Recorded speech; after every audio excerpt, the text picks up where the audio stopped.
আজকে যে মায়ের তিথি পূজা, জগজ্জননী মা সারদা দেবী, ভগবান শ্রী শ্রী রামকৃষ্ণের লীলা সঙ্গিনী রূপে যিনি এই জগতে, এই ধরাধামে আবির্ভূত হয়েছেন, আমাদেরই এই ভারতবর্ষের পশ্চিমবঙ্গের বাঁকুড়া জেলার জয়রামবাটি গ্রামে, পুণ্যভূমি জয়রামবাটি, আজকে বহু মানুষের, বহু ভক্তের ঢল নেমেছে সেখানে। সেই মা আসলে তিনি ছিলেন জগৎ জননী মহামায়া আদ্যাশক্তির অংশস্বরূপিণী। তিনি ছিলেন পরম ব্রহ্মের অংশ।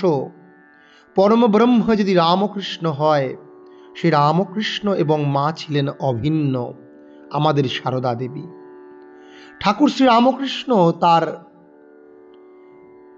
ভক্ত সমাবেশে, ভক্ত আলোচনা স্থলে বারবার তিনি উল্লেখ করেছেন, ও বলে তিনি যাকে নির্দেশ করেছেন তিনি হচ্ছেন সেই মহাশক্তি জগজ্জননী মা সারদা দেবী। তিনি তার ভক্তদের, নরেন প্রভৃতিদের বলতেন যে ওর মধ্যেই সমস্ত কিছু আছে, ও পারলেই সব করতে পারে বলে ঠাকুর মায়ের সেই বিশেষ শক্তির কথা, সেই মহাশক্তির কথা উল্লেখ করছেন। আবার আমরা মাতৃসুধায় যদি পাই, বিশেষ ক্ষেত্রে শ্রীমা নিজেই বলিয়া দিতেন যে ঠাকুর ও তিনি অভিন্ন, অর্থাৎ ঠাকুর এবং মা ছিলেন অভিন্ন। যিনি রামকৃষ্ণ তিনি মা সারদা।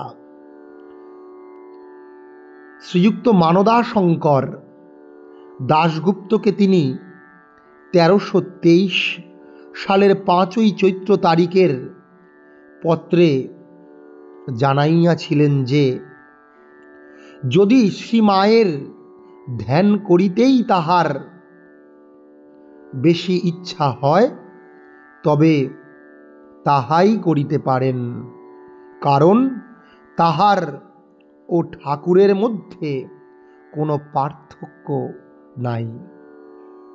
অর্থাৎ যিনি ঠাকুর তিনি রামকৃষ্ণ। আমরা যদি মায়ের ধ্যান করি, ঠাকুরেরই ধ্যান করা হয়। মায়ের ও ঠাকুরের মধ্যে কোনো পার্থক্য নাই, শুধু রূপের পার্থক্য। যিনি ঠাকুর তিনি শ্রী মায়ের দেহে বিদ্যমান। তাহার 1323 সালের 30 চৈত্রের পত্রেও আছে, যেই ঠাকুর সেই আমি। অর্থাৎ মা নিজে পত্র লিখছেন মানদা শঙ্করকে, তিনি নিজে বলছেন যে যেই ঠাকুর সেই আমি। ঠাকুর মা আসলে আলাদা কেউ নয়। মানদাবাবু কথাটাকে আরও পরিষ্কার করিবার জন্য শ্রী মায়ের নিকট উপস্থিত হইয়া জিজ্ঞাসা করিয়াছিলেন, মা, উপাসনার সময় ঠাকুরের নাম জপ করা কি দরকার? মা বলিলেন, হ্যাঁ, তা করবে। ভক্ত আবার বলিলেন, কেন, তার কি দরকার? তুমি আর ঠাকুর তো এক, তুমি আর ঠাকুর তো অভিন্ন, তাহলে কি দরকার? ভক্ত মানদবাবু মাকে নিজের মুখে জিজ্ঞেস করলেন।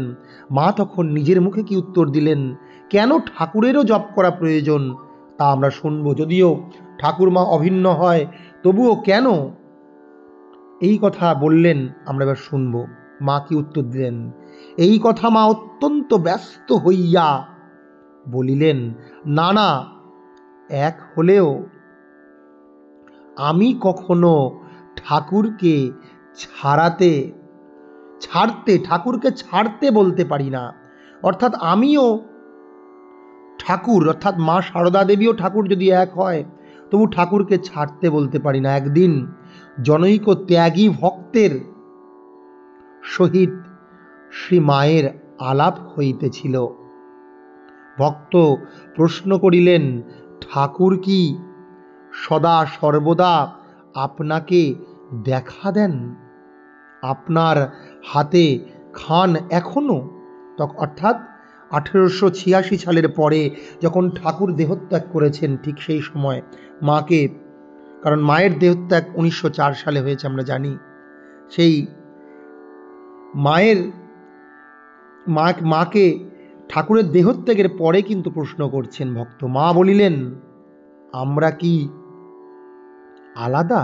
অর্থাৎ ঠাকুর মা কখনোই আলাদা নয়। সঙ্গে সঙ্গে জিভ কাটিয়া বলিলেন, কি বলে ফেললুম? অর্থাৎ মা নিজের মুখে বারবার স্বীকার করছেন তিনি এবং ঠাকুর এক। স্বামী কেশবানন্দ শ্রী মায়ের মুখে ঠাকুরের কথা শুনিতে শুনিতে যেমন আক্ষেপ করিলেন যে ঠাকুর জগতে অবতীর্ণ হইলেও দুর্ভাগ্যবশত তিনি তাহার দর্শন পাইলেন না। অর্থাৎ মা ঠাকুরের কথা এমনই বলতেন, অমনি শ্রীমা নিজের শরীর দেখাইয়া দিলেন। অর্থাৎ স্বামী কেশবানন্দ ঠাকুরকে দেখেননি, তিনি আক্ষেপ করছেন যে আহা আমি ঠাকুরকে দেখতে পাইনি। মা সঙ্গে সঙ্গে নিজের শরীর দেখিয়ে বললেন, এর ভিতর, অর্থাৎ মা সারদা দেবীর নিজের ভিতর সূক্ষ্ম দেহে আছেন। ঠাকুর নিজ মুখে বলেছেন, আমরা যে কথা প্রথমে বলেছিলাম, ঠাকুর বারবার স্বীকার করেছেন, ঠাকুর নিজের মুখে বলেছেন, তোমার ভেতর সূক্ষ্ম দেহে আমি থাকব। শ্রীযুক্ত নরেশ চক্রবর্তী দীক্ষার্থী বন্ধুকে লইয়া যেবার জয়রামবাটি যান, সেবার শ্রীমা তাহার হস্তে পূজা গ্রহণের জন্য ফুল আনিতে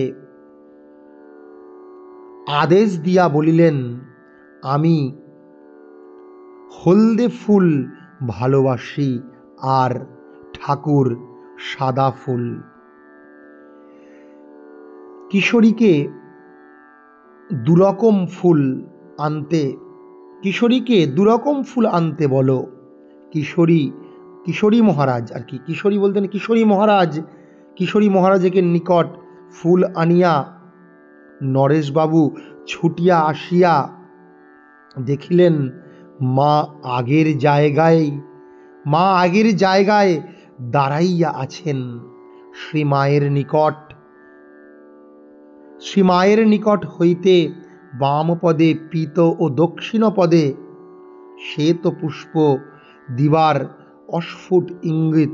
শ্রীমা তার বাম পায়ে পীত হলুদ পুষ্প এবং ডান পায়ে শ্বেত পুষ্প দেওয়ার ইঙ্গিত পাইবা মাত্র নরেশবাবু তৎক্ষণাৎ আকুলি ব্যাকুল হৃদয়ে পুষ্পাঞ্জলি দিয়া বলিলেন, মা, আমার ইহ পরকালের সমস্ত ফল আমি তোমায় সমর্পণ করিলাম। অর্থাৎ ঠাকুর মা অভিন্ন, যেটা এক অর্ধনারীশ্বর, এক দেহেই তিনি বিরাজ করছেন। তাই বাম পদে মা বামা, তিনি নিজে হলুদ ফুল পছন্দ করেন, হলুদ ফুল, মা সাদা ফুল ডান পদ্মে।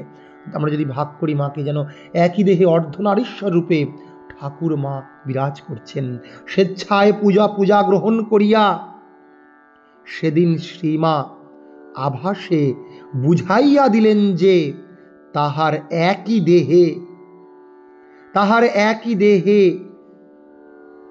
শিব শক্তি সম্মিলিত। তাই শিব শক্তি অর্থাৎ দুই, শিব মানে পরম ব্রহ্ম এবং শক্তি দুই সম্মিলিত। তাই ঠাকুরের শ্বেত, মায়ের পীত পুষ্প। স্বামী গম্ভীরানন্দের শ্রীমা সারদা দেবী, এই শীর্ষ অংশ থেকে আমরা এতক্ষণ পাঠ করলাম, আমরা শুনলাম যে ঠাকুর মা অভিন্ন, ঠাকুর মা কখনোই আলাদা নয়, একই শক্তি, তবু আলাদা রূপে এসছেন।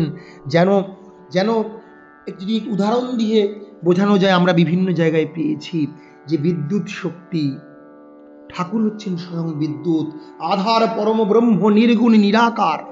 আর ঠাকুরকে উপলব্ধি করতে গেলে মায়ের মধ্য দিয়ে উপলব্ধি করতে হয়। ঠাকুর তাই বলেছেন, যখন আমরা বিদ্যুৎ শক্তি আছে তার উপস্থিতি কিভাবে বুঝতে পারি?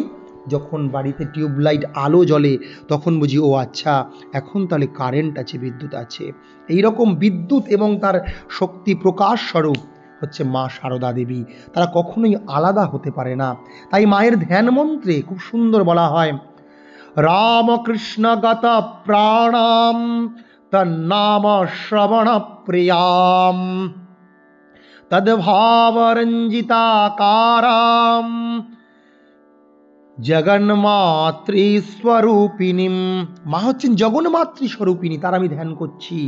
সে কিরকম মা? মা হচ্ছেন রামকৃষ্ণগত প্রাণ, অর্থাৎ রামকৃষ্ণের প্রতি তার চিত্ত সর্বদা নিবেদিত। তিনি ঠাকুর, তিনি মা। এইরকম তন্নাম শ্রবণ প্রিয়াম, মা যেন সবসময় ঠাকুরের নাম শুনতেই ভালোবাসেন, পরম ব্রহ্ম আর শক্তি এক হয়ে যাচ্ছেন। তাদের ভাবরঞ্জিতাম, তাই বলা হচ্ছে মা যেন ঠাকুরের ভাবে ভাবরঞ্জিত হয়েছেন।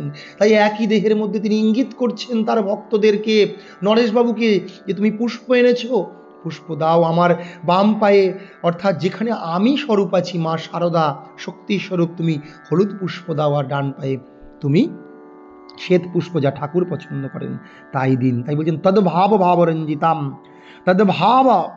তদ্ভাবরঞ্জিতাকারাম জগন্মাতৃ স্বরূপিণী। সেই জগন্মাতৃ স্বরূপিণী আমি মা সারদাকে কিন্তু প্রণাম করছি, এটাই কিন্তু বলা হচ্ছে। এবং তাই আমরা যদি মায়ের প্রণাম মন্ত্র দেখি, আগে ধ্যান মন্ত্র, সেখানেও কি বলা হচ্ছে, যথাগ্নের দাহিকা শক্তি রামকৃষ্ণে স্থিতা দিয়া। অগ্নি যেমন নিজে কখনো তার দাহিকা শক্তি, দহন করার যে শক্তিকে আলাদা করে কখনো কি আসতে পারে? অগ্নির কোনো প্রকাশ হয়? অগ্নির স্বরূপ যেমন হয় না, তেমনি ঠাকুর শ্রী রামকৃষ্ণ এবং তার শক্তি সারদা ছাড়া কিন্তু কখনোই পূর্ণ নন, তাদেরকে কখনোই আলাদা করা যায় না, তারা অভিন্ন। তাই কি বলা হচ্ছে প্রণাম মন্ত্রে, ওম যথাগ্নের দাহিকা শক্তি, উপমা দিয়ে বলা হচ্ছে যেমন অগ্নির দাহিকা শক্তি রামকৃষ্ণ স্থিতা দিয়া, তেমনি ঠাকুরের মধ্যেও কিন্তু স্থিত আছেন সেই বুদ্ধি, সেই জ্ঞান ভক্তির দ্বারা মা সারদা দেবী সর্ববিদ্যা স্বরূপিণী। তাই আমি সেই সর্ববিদ্যা স্বরূপিণী জগতের তাম শারদাম প্রণমাম্যহম, শারদাকে প্রণাম করছি। ওম যথাগ্নের দাহিকা শক্তি রামকৃষ্ণে স্থিতা ধিয়া সর্ববিদ্যা স্বরূপাম তাম শারদাম প্রণমাম্যহম। আর কি বলা হচ্ছে প্রণাম মন্ত্রে, জননীম শারদাম দেবীম রামকৃষ্ণম জগদ্গুরুম। তাই মাকে কখনো দেখবে মায়ের প্রণাম মন্ত্রে মাকে একা স্তুতি করা হয় না, দুটো মন্ত্রেই ঠাকুরের কথা বলা হচ্ছে। কি না, জননীম শারদাম দেবীম, রামকৃষ্ণ যিনি জগদ্গুরু তাকেও আমি প্রণাম করছি। পাদ পদ্মে তয়োশ্রিত্বা, পাদ পদ্মে তয়োশ্রিত্বা, এই দুজনের ঠাকুর এবং মায়ের অর্ধনারীশ্বর যুগল মূর্তি, অভিন্ন মূর্তিকে আমি তাদের পাদ পদ্মে আমার প্রণাম নিবেদন করছি। প্রণমামি মুহুর্মুহু, আমি বারংবার প্রণাম করছি। অর্থাৎ আমরা ঠাকুর মা সারদা দেবী এবং রামকৃষ্ণকে একসাথে প্রণাম করছি। এই হচ্ছে মা সারদা দেবী এবং ঠাকুরের অভিন্ন রূপ, অভিন্ন কথন, অভিন্ন বচন, যা আমরা আজকে এই পুণ্যতিথি মা সারদা দেবীর তিথি পূজায় জানলাম। সকলকে অনেক অনেক নমস্কার। সবার হৃদয়ে এই ভক্তিরস, এই ভক্তিরসের ধারা, এই জ্ঞান ও ধারা প্লাবিত হোক। অনেক অনেক শুভেচ্ছা, অভিনন্দন, ধন্যবাদ।